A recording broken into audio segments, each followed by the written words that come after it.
All right, you guys, it looks like it's 12 o'clock now, and we want to go ahead and get started with the day's webinar on attention and goals. When it comes to process versus outcome kind of focuses, we want to talk about this subject specifically because, setting up goals and outcome goals is really important. And being able to know what kind of goals to set, how to set those goals to make it the most appropriate for you is very important. To know what you want is very important. However, in today's webinar, we're going to talk a little bit more about, okay, you have those goals, that's fantastic, but what are the most important goals to focus on in order to help you get to where you want to go? We love to set these outcome goals. Here are all the things that I want, and I want to know what I want, and that really helps us, yes. But more importantly, you need to start setting goals that help you get to where you want to go, which is what this is all about today. And we're going to get a better understanding as a whole of where your focuses are currently at right now, and where they could go in the future, and kind of setting up some goals of yourself of, okay, where do you want to start putting your focus from here on out? Because sometimes we can find ourselves in an outcome orientation, and we'll talk a lot about that here in just a second. But for right now, let's go ahead and jump right into it. If anybody has any questions today, please jump into the questions panel, throw it in there. If anybody has any specific experiences, I guess you could say, or specific situations that you've been in that you relate to when it comes to the content we're talking about, say something as well. Love to kind of hear where you what your experiences are. But let's go ahead again, get right into it, and start getting a better understanding of what we're talking about today. So with this, you've heard about SMART goals. I think this is one of the most I guess overrated idea in the entire world, if you ask me. It's a great idea, and it's a great philosophy when it comes to setting goals, and I think everybody has heard of this at some point. You need to have specific goals. You need to have measurable goals. Goals that are attainable and realistic and time-based, and that's great, and that's all understood. And setting those outcome goals are very important. Yes, again, we talked about that, but you're not going to be thinking about your goals when you're performing. That's the whole point of all of this. I mean, if you ask me, goals are kind of a distraction when it comes to performing. When you're in a competition, are you thinking, well, I want this, I want this, I want this? Maybe in endurance sports, yes, you're thinking about, okay, I got to get to that finish line, and I want to make this specific time, or I want to be this specific person, or I want to hit this specific, and attainable, and all this other stuff like that you want. But the fact is that thinking about those things are not going to help you perform in that moment. Maybe it's going to give you a little bit of motivation, which is what outcome goals really do for us, is they give us that drive, that motivation. However, they don't really do anything outside of that. Let's say, for example, you have this outcome goal of beating a certain person. Well, what if that person passes you, inside of the race? We're talking maybe triathlon or long distance running, or cross country, whatever it might be. That person passes you, and you can't keep up with them. Well, what happens to you then? I mean, suddenly, all of a sudden, you feel disappointed in yourself, or maybe you just feel down, and you're done, and you don't have any more drive left. I mean, that goal was driving you for a moment, and all of a sudden, you're kind of let down by it, so you kind of quit. Which happens a lot, and I see that a lot within the athletes that I work with. And sadly enough, it's something that's easy to think about, because we put a lot of emphasis as a society, as people, as our coaches are always pushing, have a goal, make sure you know what you want, all of this stuff.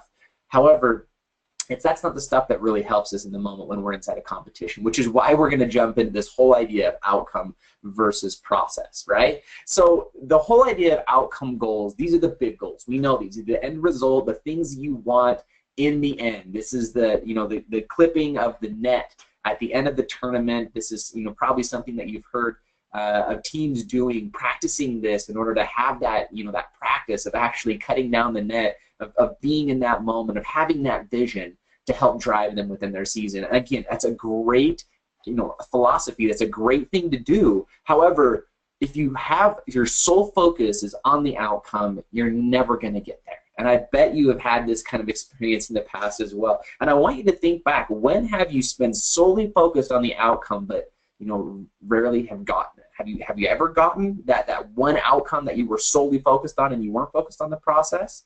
Think about that for a second, and write, inside the comments, or inside of the questions panel there. Tell us kind of your experiences with this idea. When you're solely focused on the outcome, do you get that outcome? Or When you're solely focused maybe on the process or the things that you need to do to get there, do you receive that outcome, or do you end up getting that outcome? And just kind of think about that a little bit more. Let's move over to process goals.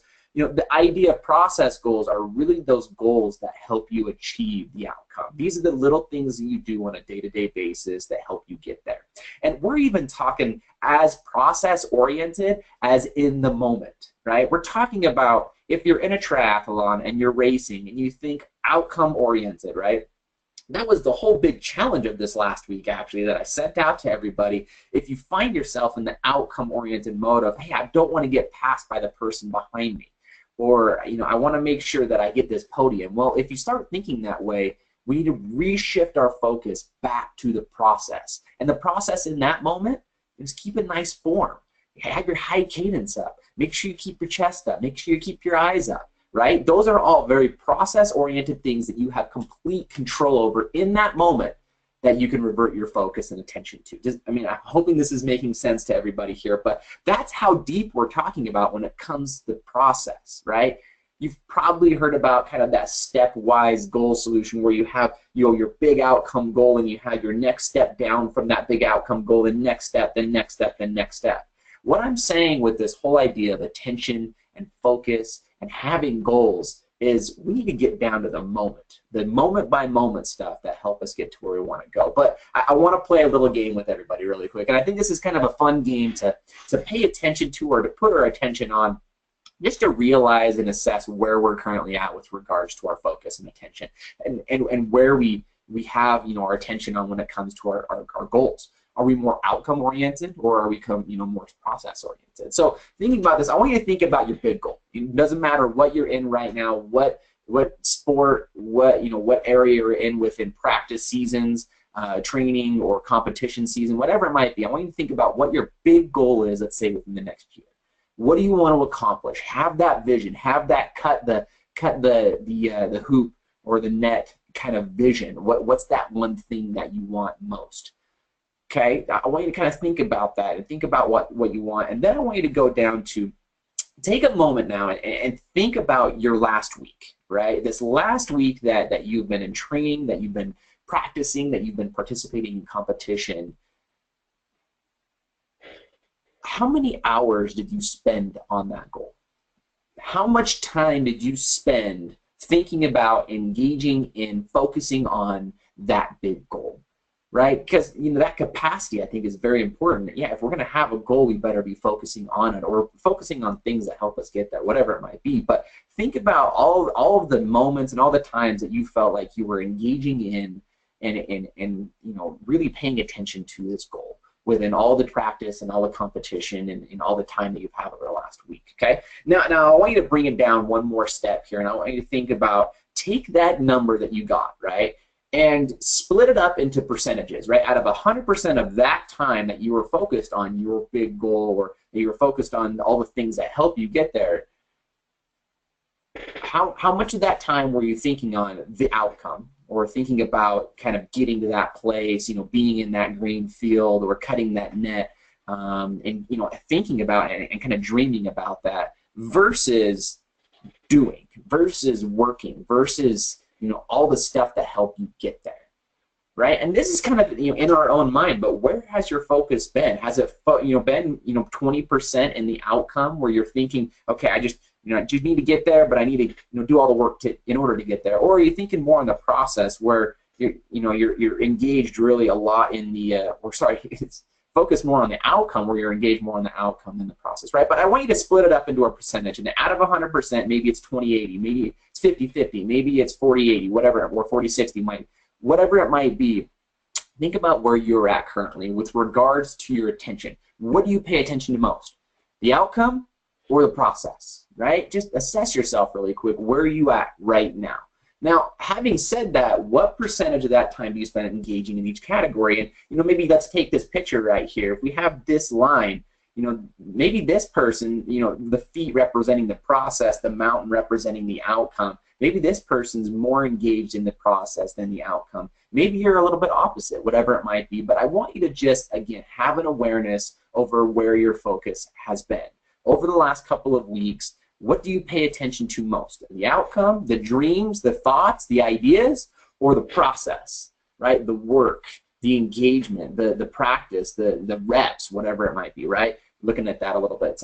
So the whole point of this conversation, the whole point of this idea is that the best athletes in the world, they focus, or I should say the most successful athletes in the world, the ones who achieve the most, are the people who focus on the process more.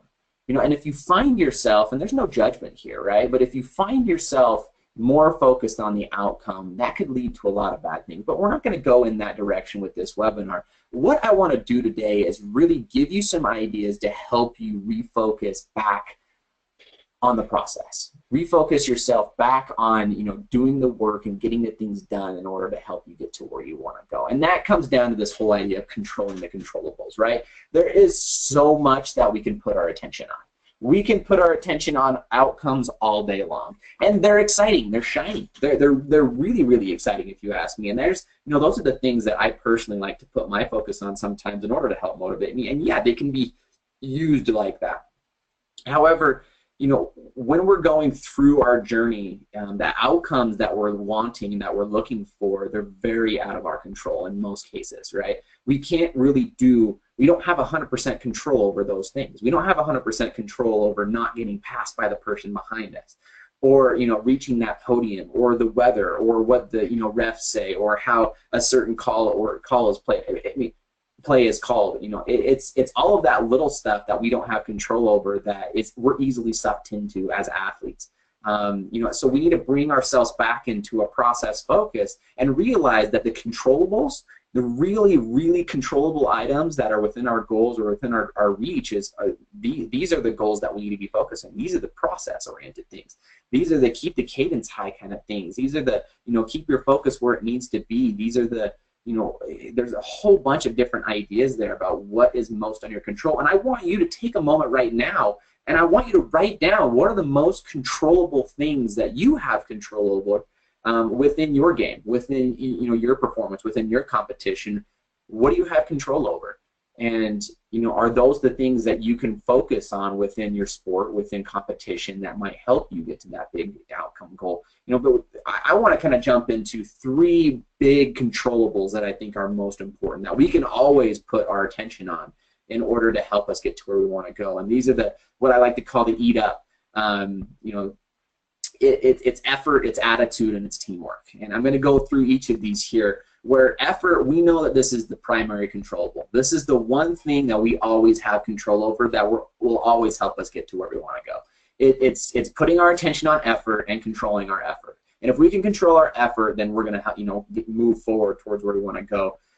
It's the hardest to utilize in actions we have to do rather than get to do. It's just that simple. We need to make sure that we're always putting our focus on our effort. Then we have our attitude. Our attitude is always our second controllable that we can turn to. We can turn to making sure that we're staying positive, that we're staying helpful, to everybody around us. That we have a good attitude, and it's not only affects our own perception of what we're doing, but it also affects the attitude around us. You know that your attitude can actually affect the people around you, and other people affect you as well. So you having a good attitude is only helping everybody around you as well as yourself get to where you want to go. And lastly, we have this idea of teamwork. Teamwork, I think, is something it's not necessarily, especially in this case, it's not the way that you work with the team around you. It's not the way that you work with your teammates or your coaches or your parents or whatever it might be. Teamwork is all about how you work with you, how well you back up yourself. I mean, how often do you find yourself on your own back? Sadly enough, I mean, if you ask me, a lot of athletes and a lot of the experience that I've had with athletes, they like to get on their own backs a lot, and they like to kind of harp on themselves, especially when they make mistakes. And it's sad because, hey, mistakes happen, and if you're going to be bagging on yourself or on your own back, that's not helping you get to where you want to go. Again, these are the process-oriented things. You keep a good effort, you keep a good attitude, and you back yourself up. You could be a good teammate to yourself, and you're going to be moving towards your outcome goals in the end, right? So kind of think about that. if you're looking at your outcome versus process focus, and you feel like you may be a little bit too outcome focused, and you want to get more process focused, here are 3 things that you can always pay attention to. You can eat up, right? And I want you to think about that next time. If you find yourself outcome and you want to get more process, just eat up for a minute, right? Get out of that hangry zone. Get out of that bad attitude, that bad, kind of mode, or that mental kind of piece that we get into sometimes. And then we kind of move on to this idea of, I really, as a sports psychology consultant, as a mental skills trainer, want to help all of my athletes, all the athletes that I work with, focus on failing forward, right? Focus on failing in a way that helps you move forward, right? This whole idea exists because I'm so sad to see these athletes, they fail and then they think that they're a failure, where failing is the only thing that's going to help us succeed in the end. Failing hard, failing with effort, failing with a good attitude and great teamwork is the only thing that helps anybody succeed in anything. No one's ever succeeded in their entire life without failing a lot, time after time after time, and just continually getting back up. I remember thinking the other day, working with a lacrosse player, and they were just barely learning lacrosse. They're coming from a football background, and they started playing, doing a little bit of wall ball, and every time they hit the wall, they couldn't catch it. So they got upset at themselves and had a bad attitude about it, and then they threw their stick down and walked away. And I said, okay, good job, good job. I want you to fail again. I want you to go try again, right? So he goes up there. I said, oh, he misses the ball, and I said, hey, that's 1 failure. That's 2 failures now, actually. I said, I want you to get to 150 failures today. I want you to get to 150 failures, and if you can get to 150 failures today, then you can leave. So we started moving, and we got, 3, 4, he misses it. 5, 6, misses again. 7, catches it, misses it. 8, 9, 10, and you get the point, right? He gets more and more and more, and we get to about 50 or 60 failures. He needs to get 150 today, but he got to about 50 or 60 failures, right around there, and then he couldn't drop the ball. He literally was hitting the wall, perfectly, and catching that ball perfectly, and again and again and again. And yeah, he'd drop it every once in a while. Within about an hour and a half, the kid had got to 85 failures. And I still needed him at 150 failures. So I said, what do you do? What do you do to fail a little bit harder right now? What do you do to try a little bit harder, do things a little bit different? And he said, well, I can throw the ball harder. I said, yeah, is that a good thing when it comes to lacrosse? He says, yeah, good hard pass is always a good thing. I said, okay, we'll go after it. I want you to see if you can get to the 150 failures. Well, he started throwing the ball harder. And yeah, he started missing the ball a little bit more. But then he started, as he failed more, he got better at the harder throws and harder throws. The kid got to 150, failures that day. But the fact is that he also got so much better in the basics of lacrosse, right, of being able to throw and catch a ball. He left that day confident in his own ability to progress, and he focused on failing forward. And that's something that I want you to always think about, is failure is a part of the process. Failure is a part of helping you get to where you want to go, but you just got to take it in the right way, right? You got to learn something from that failure, and you got to fail hard. I'm not telling you to go fail, just for failure's sake. I want you to go fail on purpose. I want you to go fail for the sake of moving forward and trying a little bit harder and doing things a little bit better, right? So keep that in mind as we go through here. This is another exercise that I like to play around with when it comes to creating that vision and then kind of bringing yourself back to the process. We got a couple of more minutes here, so I want you to go through this with me. I want to welcome everybody, and this is kind of a thing. Imagine yourself here. Welcome everybody to the 2017 Annual U Awards.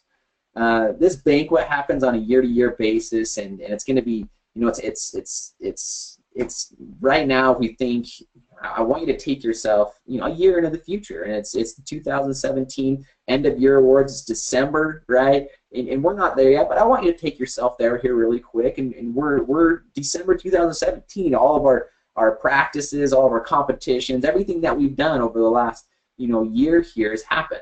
It's all done. It's all said and done, and now we're at the banquet.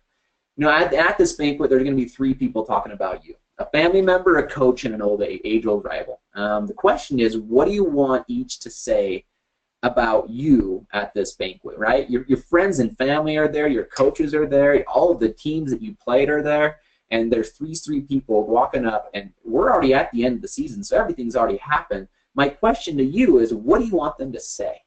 I want you to write these things down here really quick. Take your pen and paper there, take your notebook, and I want to start writing the things down that you want one of your family members to say. This could be your mom or dad, brother or sister, uncle, your grandfather, grandmother, whatever it might be. But I want you to write down what you would want them to say if we're at the end of the year and everything's already happened. What do you want them to say about your effort, about your attitude, about your gameplay, about your competition, about you as a whole?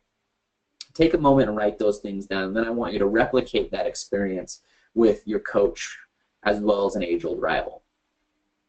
And the interesting thing about this, and you can go ahead and pause this before you move forward, but within the live environment here, you can always come back to this whole experience. But the fact is that what you're creating here is this is effectively what you want to be seen as. This is effectively the legacy that you want to leave behind this season or by the end of the year, based on your actions. These people have seen you do all of these things, and I mean, imagine with me here.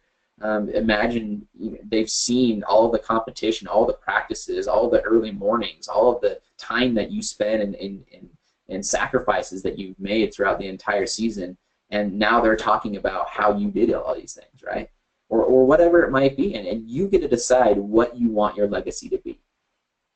You also get to decide right now, I mean, if you have that, once you have all three of those lists down, I want you to start, writing, come back to now, come back to where we're at. We're in, effectively August right now. We still have 4 more months to go. What are you going to do in order to make that legacy happen? What are you going to do in order to live that legacy on a daily basis? And that's the really exciting part is, okay, we have that legacy, we have that vision of what we want people to see us as, but then we got to bring it back to what are the things that we need to do to get there? What are the things that I need to do on a day-to-day basis to help me achieve this legacy? How can I live my legacy? Write those things down as well, right? Write down the steps, the important steps that you need to go through on a day-to-day basis in order to become that person. So this whole idea of living your legacy is really about putting your focus and attention on the process and aim for greater than 75% of the time.